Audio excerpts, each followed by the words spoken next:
mes chers compatriotes, nous voici parvenus à la fin de l'année 2024, une année qui a confirmé la mauvaise santé de notre pays et de notre société. Même les plus fanatiques du régime en place constatent et commencent à admettre que le Cameroun est sur une pente dangereuse à tous égards. Chacun de nous le ressent sur lui-même, dans sa vie quotidienne et par rapport aux perspectives d'avenir du pays. Contrairement à l'habitude, je ne vais donc pas faire un bilan récapitulatif des échecs du pouvoir en place au cours de l'année 2024. Il me suffit de relever que la situation sécuritaire de notre pays ne s'est pas améliorée de façon significative. Le conflit armé dans les régions du Nord-Ouest et du Sud-Ouest étant toujours non résolu et les attaques meurtrières de la secte criminelle Boko Haram ayant repris de plus belle. Que nos performances économiques sont loin derrière celles de pays de niveau comparable en Afrique, cependant que notre endettement public ne cesse de s'aggraver et à des taux d'intérêt quasi usuraires pour des investissements invisibles ou inachevés à date, mettant ainsi un lourd fardeau sur les épaules de nos enfants qui devront payer pour notre légèreté et nos malversations. Que la situation scolaire est catastrophique et sur le plan social en particulier, avec une hausse continue des prix des denrées de première nécessité qui rend le coût de la vie insupportable pour nos populations, en particulier les plus pauvres et les plus vulnérables. Que l'augmentation successive des prix des carburants, sous le prétexte mensonger de la suppression des subventions de l'État, contribue à la cherté de la vie, alors que notre pays est un producteur de pétrole, si modeste soit-il. L'état catastrophique des infrastructures routières, notamment les pénuries chroniques d'eau potable et les coupures intempestives de l'électricité, qui détruisent les outils de production des entreprises, compliquent la vie des ménages et empêchent naturellement l'industrialisation du pays. Bref, le septennat volé qui s'achève en 2025 aura été véritablement un gâchis pour notre pays. Le septennat des grandes opportunités est devenu celui des grandes désillusions et de la déprime nationale. Le candidat de la force de l'expérience a disparu pour laisser place à un gouvernement de la force sans expérience, qui répand la terreur pour essayer de soumettre les Camerounais. Mal lui en prend. Le mérite, le seul de ce septennat, est de convaincre une écrasante majorité des Camerounais de la nécessité urgente d'un changement par l'alternance politique dans notre pays. Par conséquent, je vais focaliser mon propos sur ce qui nous attend en 2025 et faire une esquisse de ce que nous pourrons faire ensemble dans les mois et les années à venir pour redresser l'économie, la situation sociale et culturelle de notre pays et assurer le rayonnement international du Cameroun. Camerounaises, Camerounais, mes chers compatriotes, quand bien même on ne voudrait pas brosser un tableau de l'économie camerounaise pour l'année qui s'achève, il est difficile de ne pas revenir sur un grossier mensonge économique du gouvernement, soutenu par le Fonds monétaire international, consigné dans la loi de finances de 2025, à savoir la duperie de la subvention par l'État des produits pétroliers au Cameroun. Une subvention est une aide financière se traduisant par une prise en charge d'une partie du prix de revient d'un produit par l'État. L'examen de la structure des prix des carburants à la pompe ne laisse percevoir aucune trace de subvention. Le pouvoir en place et le FMI mentent donc de manière éhontée au peuple camerounais. Le rapport mensuel le plus récent de la Caisse de stabilisation des prix des hydrocarbures indique qu'en ce mois de décembre 2024, le prix de revient d'un litre de super au port de Douala est de 369 francs CFA. Le consommateur final l'obtient à la pompe à Douala et à Yaoundé au prix de 840 francs CFA, soit plus du double du prix de revient, sachant que ce prix à la pompe est encore plus cher dans toutes les autres localités du pays avec les frais de transport. Toute subvention de l'État aurait conduit à un prix inférieur à 369 francs CFA. Mais non seulement le consommateur final paie l'entièreté du prix de revient, il paie en plus un supplément de 471 francs CFA, représentant le transport jusqu'au point de livraison et divers prélèvements de l'État. Quelle est donc la partie du prix de ce produit supporté par l'État pour qu'on parle de subvention? Je souligne que même le prix de 369 francs au port de Douala est dû à la kyrielle d'intermédiaires et de spéculateurs dans l'acquisition des produits pétroliers au Cameroun, ainsi qu'à un circuit de distribution rallongé par une série d'autres intermédiaires. Or, la Société camerounaise des dépôts pétroliers aurait pu assurer à elle seule la récupération, le stockage et la distribution de ces produits. Cet allongement du circuit de distribution assure de solides subsides à certains responsables de l'État qui l'organisent et dont on serait fondé à croire qu'ils les partagent avec le FMI, devenu caution d'une subvention imaginaire.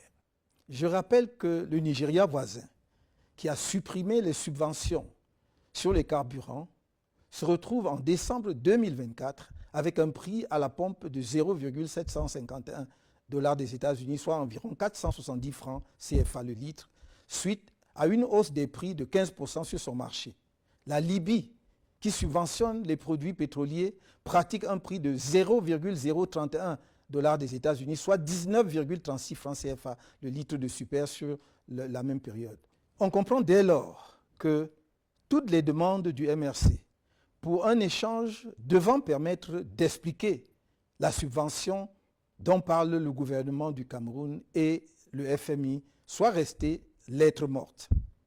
Nous nous engageons à ramener le prix du litre de super autour de 480 francs CFA à prix constant sur le marché international dès que nous serons en capacité de gérer les affaires du pays.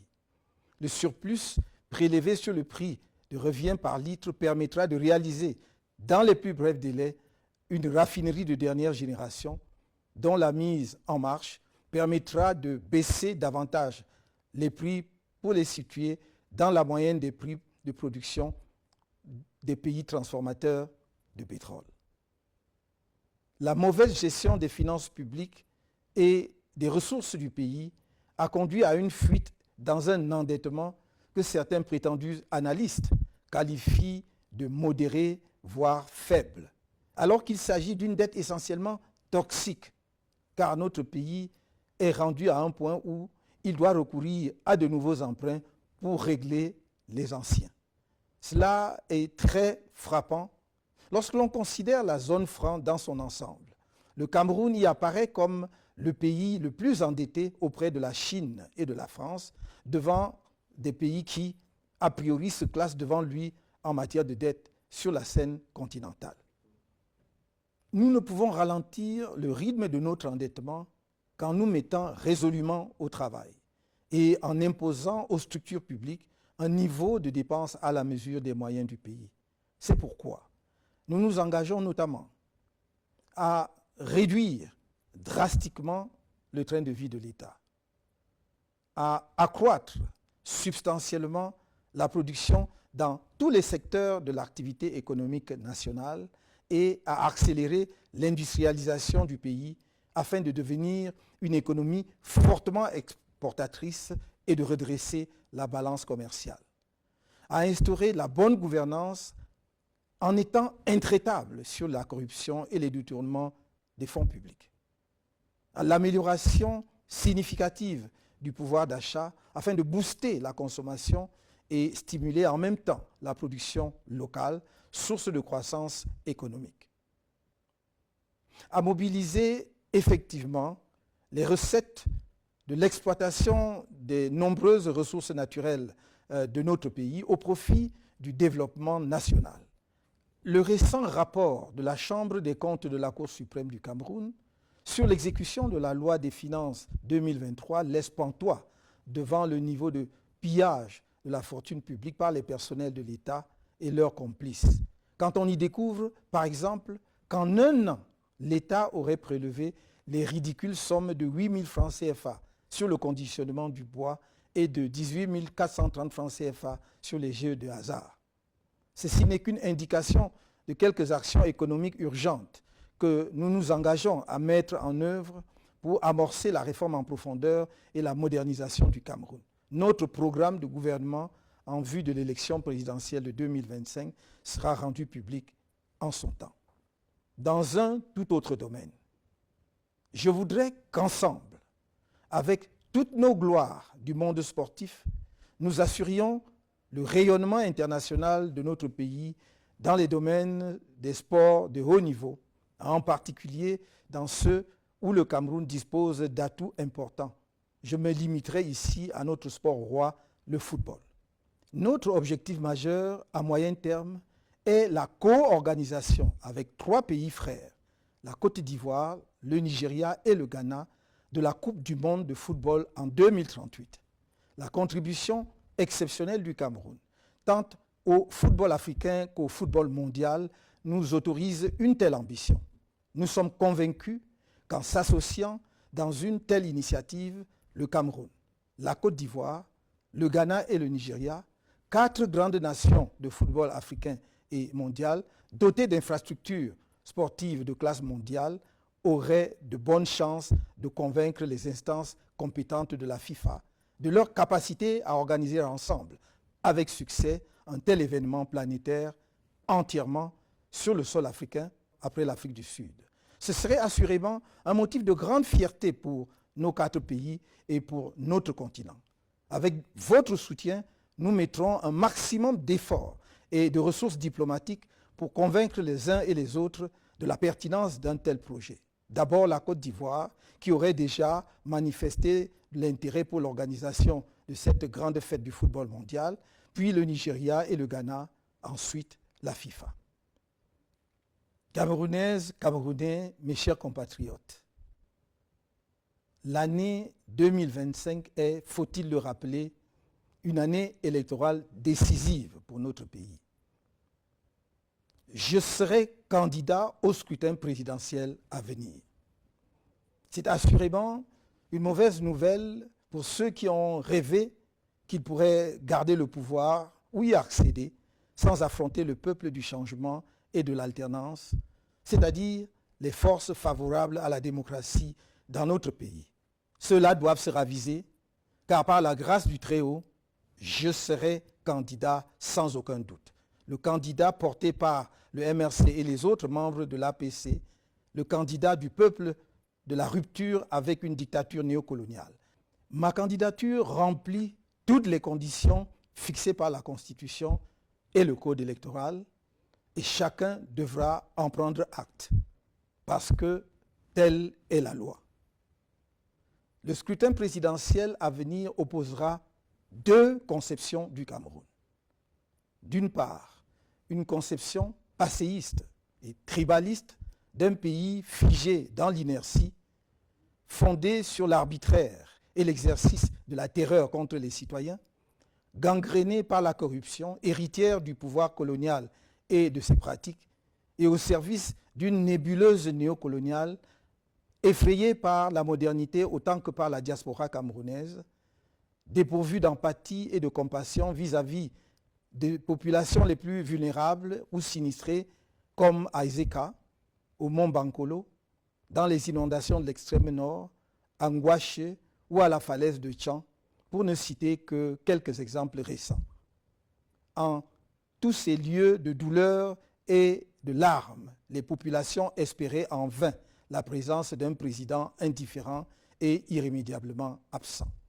D'autre part, une conception d'un Cameroun moderne, humaniste, compassionnel et solidaire, à l'écoute du pays profond, y compris de sa diaspora et de ceux qui en sont venus à une révolte violente, profondément attachée à l'état de droit et à la justice, ouverte à l'indispensable réforme de l'État pour mieux répondre aux aspirations de toutes les composantes de la nation et portée par l'attention à la nécessité de s'enraciner dans nos cultures, de maîtriser les savoirs scientifiques et technologiques, de réaliser un progrès collectif partagé et attaché à la défense de la souveraineté de notre pays et de notre intérêt national, à la construction d'une Afrique unie, digne, respectée parce que puissante et maîtresse de son destin.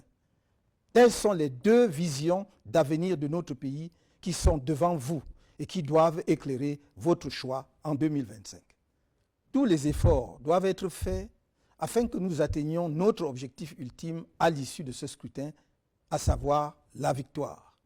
Dans cette perspective, un budget a été approuvé lors du Conseil national du MRC tenu le 26 octobre dernier à Yaoundé.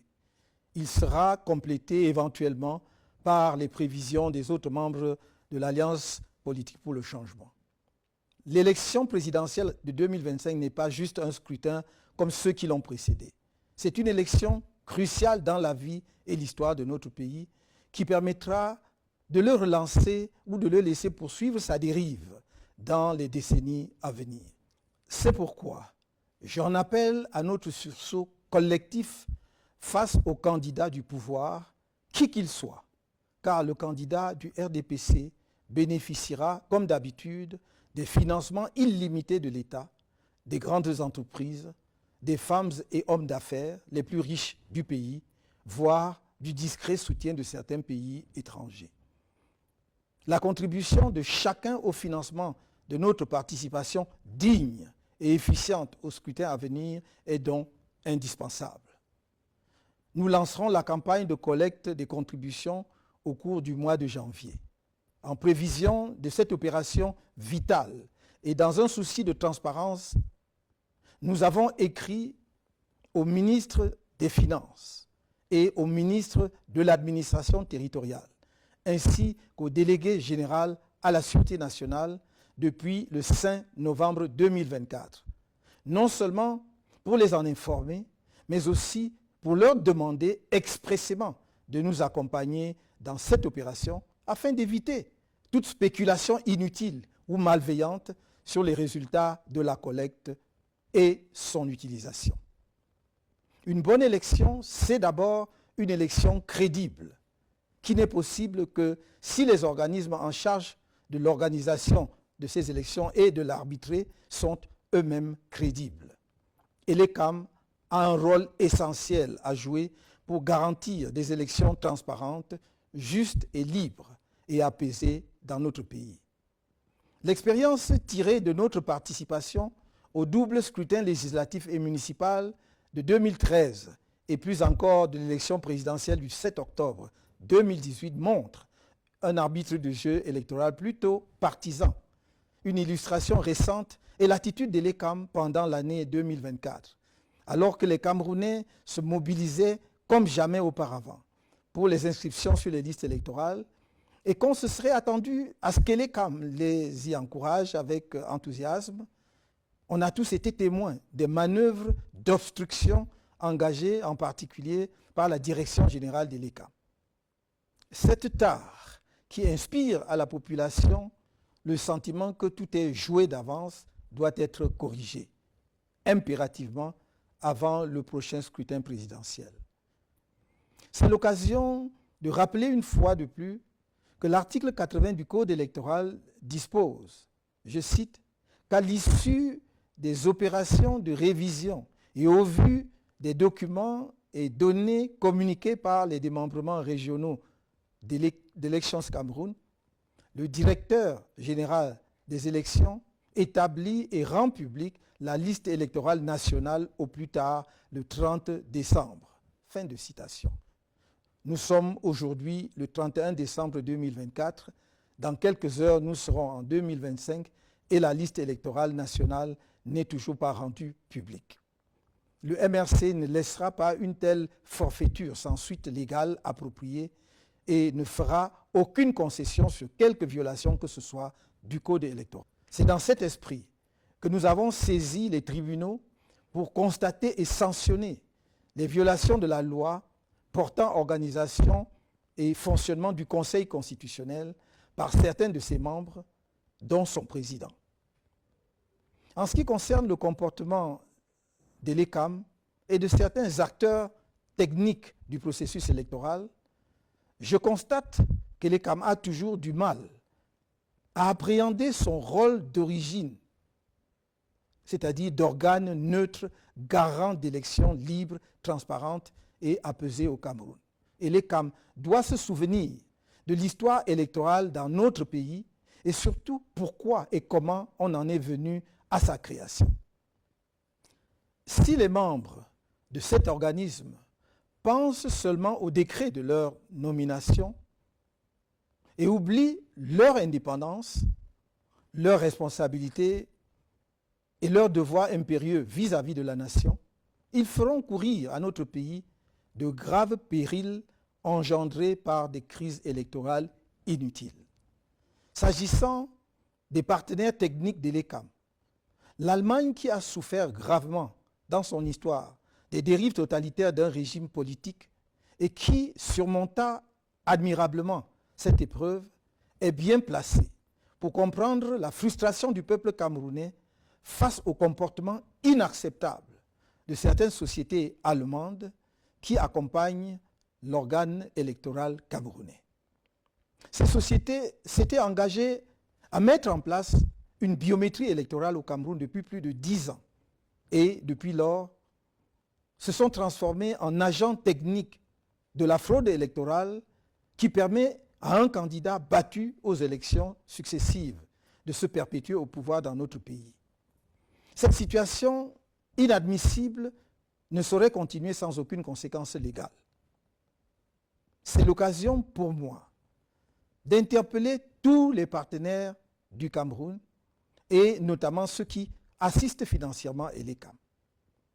Est-il cohérent de financer un programme avec des objectifs affichés de promotion de la démocratie et d'assister sans rien dire aux pratiques antidémocratiques avérées et récurrentes de l'ECAM? Mes chers compatriotes, je sais que mieux que les autres Camerounais, vous, responsables et éléments des forces de défense et de sécurité, et vous, autorités administratives à tous les niveaux, savez que notre pays entre dans une zone extrêmement sensible et volatile. La seule manière d'éviter une inflammation de notre pays, redoutée par tant d'observateurs, c'est de laisser les Camerounais s'exprimer librement dans les urnes et de respecter scrupuleusement leur choix. Vous devez vous assurer, chacun de vos corps en ce qui le concerne, que l'élection présidentielle aura lieu dans la transparence totale et dans la paix. Ce sera votre honneur, celui de l'ECAM et du Conseil constitutionnel et par conséquent de notre pays, que pour une première fois dans notre histoire, le prochain président de la République soit le véritable vainqueur dans les urnes et reçoive les félicitations de ses adversaires. Dans cette perspective, votre mission cardinale en cette année électorale si particulière devra être de protéger la loi et non pas un homme ou une femme, un clan ou un parti politique. Votre responsabilité est particulièrement grande. Elle le sera encore plus après la proclamation des résultats du scrutin. Nul ne doit se sentir menacé par le changement à travers l'alternance démocratique que les populations de nos 10 régions, celles des villes comme celles des villages, appellent de leurs vœux. Nul ne doit en avoir peur, car nous aurions là une occasion exceptionnelle de réconcilier et de rassembler, de penser les mémoires plurielles blessées et de remettre notre pays sur les rails. Que chacun, à sa place, joue pleinement son rôle tel que défini par la loi et notre peuple donnera, comme d'autres peuples avant lui, une belle leçon de courage et de maturité politique et démocratique. Camerounaises, Camerounais, mes chers compatriotes, l'élection présidentielle, c'est la rencontre d'un candidat, femme ou homme, avec le peuple. Je suis certes candidat du MRC et de l'Alliance politique pour le changement à l'élection présidentielle à venir. Mais c'est vous, Camerounaises et Camerounais, électeurs de toutes les régions du pays, qui déciderez de qui sera votre prochain président de la République. Depuis mon entrée en politique, avec le lancement du MRC en 2012, vous avez été témoin des multiples campagnes de diabolisation contre ma personne, orchestrées tant ici même au Cameroun que dans les médias internationaux par le pouvoir en place. Malgré ces campagnes montées sur de grossiers mensonges, avec en toile de fond un tribalisme nauséabond, indigne d'un peuple camerounais par ailleurs admiré et respecté, personne, même pas le pouvoir qui détient tous les leviers pour enquêter sur les citoyens, ne vous a jamais produit la moindre preuve des multiples accusations portées contre moi. Je suis dans la vie publique depuis plusieurs années.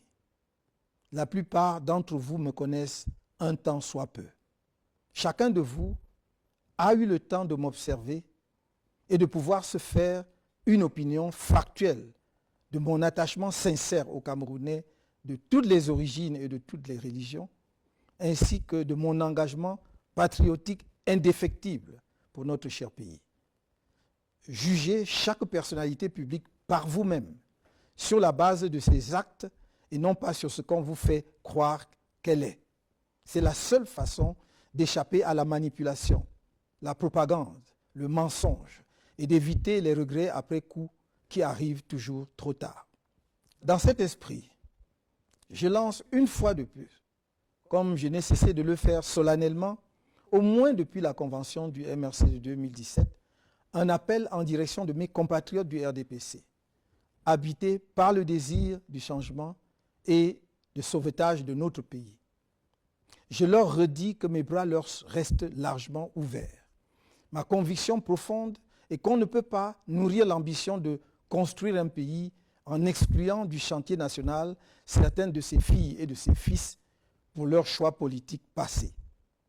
Je sais qu'il y a dans les rangs du RDPC des femmes et des hommes de qualité qui, malheureusement, n'ont jamais pu exprimer la plénitude de leurs talents.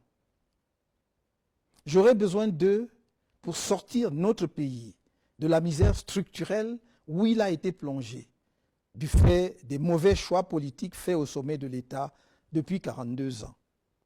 J'ai besoin de toutes les énergies pour remettre le Cameroun au travail, dans l'ordre et la discipline, afin de réaliser le progrès partagé de toutes les populations et son rayonnement international. Dans le même élan, je m'engage, dans le cadre d'une réconciliation nationale nourrie par notre histoire politique profonde, où nos grands héros nationalistes, dont Ruben Oumniobé, Roland Félix Moumié, Ernest Wandié, Abel Kingé, Castor Osende Afana, Ndetou Massa, Marthe Ekemeyon Moumié, pour n'en citer que quelques-uns, seront effectivement réhabilités et célébrés à la mesure de leur sacrifice pour notre nation et où sera organisé le retour des restes du premier président de la République, Amadou Ahidjo, dans son pays natal. Je ne saurais terminer ce message sans dire à mes compatriotes du Nord-Ouest et du Sud-Ouest qu'avec leur soutien en 2025, une fois accédé à la tête de l'État, une de mes premières décisions sera de libérer tous les prisonniers politiques anglophones, de permettre aux exilés anglophones de revenir au pays et de convoquer un vrai dialogue national inclusif sur la question anglophone. Tous les sujets politiques relatifs au règlement de cette question, dans le respect de nos héritages culturels respectifs, seront abordés sans tabou, y compris l'instauration dans notre pays du fédéralisme. À ce dialogue national inclusif seront conviées toutes les parties prenantes à la guerre civile inutile qui a ravagé ces régions, y compris les différents mouvements armés. Je veux arrêter cette sale guerre que certains ont imposée à notre pays depuis 8 ans maintenant. Nous pouvons l'arrêter. Nous devons ensemble l'arrêter pour enfin envisager sereinement la reconstruction des régions concernées et l'ensemble de notre pays. De même, je puis assurer mes compatriotes des régions de l'extrême nord, du nord et de la Damoa, qui ont tant donné au pouvoir en place, mais qui sont abandonnés sans état d'âme, à une misère choquante et à la merci de l'insécurité, de notre engagement à prendre toutes les mesures nécessaires pour le relèvement économique et social des 3 régions concernées et à mettre à la disposition de l'armée camerounaise tous les moyens conséquents pour sécuriser nos frontières orientales afin d'endiguer les attaques terroristes de la secte Boko Haram qui perturbent leur quotidien depuis plus de 10 ans. S'agissant de la lutte politique en cours, J'ai une pensée particulière pour nos nombreux compatriotes qui purgent encore des peines de prison arbitraires et illégales, malgré l'avis du groupe de travail sur la détention arbitraire de l'ONU en date du 4 novembre 2022. L'État du Cameroun foule au pied cet avis alors qu'il s'impose à lui en raison de la ratification par notre pays du Pacte international relatif aux droits civils et politiques de 1966. Enfin, je voudrais être très clair pour tous nos compatriotes qui seront en charge de maintenir l'ordre public au cours de l'année 2025. Plus jamais, le MRC ne tolérera la barbarie que certaines autorités administratives, éléments des forces de sécurité et magistrats ont fait subir à ses militants et sympathisants. Chaque tortionnaire d'un de nos militants ou sympathisants sera personnellement tenu responsable. Il sera poursuivi jusqu'à la fin de ses jours.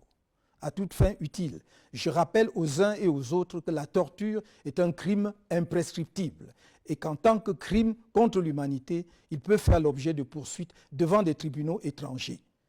Je réitère également que nous danserons sur le rythme que choisira le régime et que si le peuple camerounais devait être placé en situation de légitime défense, il exercerait sa légitime défense. Mes chers compatriotes, le soutien que je sollicite de vous passe par une inscription massive sur les listes électorales de l'ECAM dès le 2 janvier 2025. Pour ceux et celles qui ne sont pas encore inscrits, la campagne d'inscription qui s'ouvre le 2 janvier sera la dernière avant le scrutin présidentiel que nous attendons tous.